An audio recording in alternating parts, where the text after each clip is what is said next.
Quarantine was a time of isolation, silence, and loneliness. But for some people, it was also a time of terror.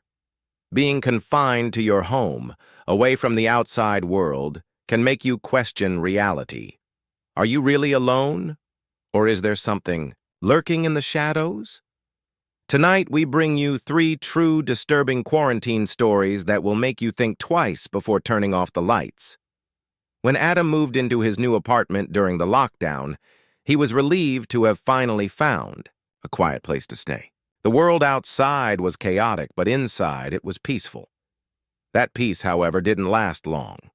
A week after moving in, Adam started hearing faint noises from the apartment next door. Whispers, furniture being dragged, and footsteps pacing, back and forth.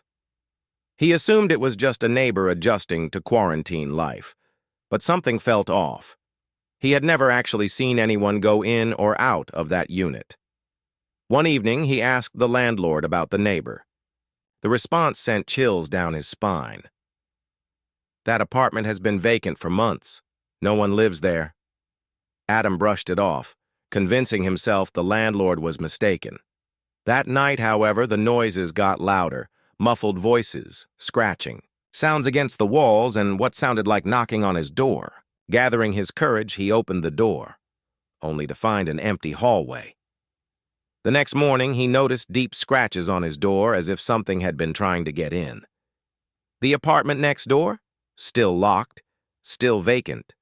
Lisa was working, remotely, adjusting to endless Zoom meetings and virtual happy hours. One night, while catching up with a friend on a video call, her friend suddenly froze, her expression turning to pure fear. "Lisa, there's someone behind you." Lisa's blood ran cold. She was alone in her apartment. She spun around, but there was nothing there. Her friend insisted she had seen a shadowy figure move past Lisa's webcam. Lisa laughed it off nervously and ended the call. But the feeling of being watched lingered. Curious, she replayed the recorded call. For a split second, in the reflection of the glass cabinet behind her, she saw it. A pale, gaunt face staring directly into the camera. That night, she slept with the lights on. But even in the light, she swore she could feel eyes watching her from the darkness. Daniel, a teenager, was left alone in his house while his parents quarantined in another city. At first, it was fun. Movies, junk food, and gaming. But soon, things started feeling wrong. Every night, just as he was about to sleep, he heard faint shuffling sounds from under his bed. At first, he told himself it was just the house settling or his imagination playing tricks on him. But then one night, he felt something tugging at his blanket. Heart pounding, he grabbed his phone and turned on the flashlight.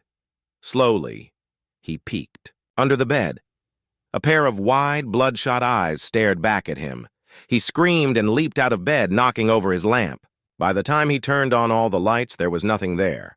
The window, however, was slightly open, something he was sure he had locked earlier.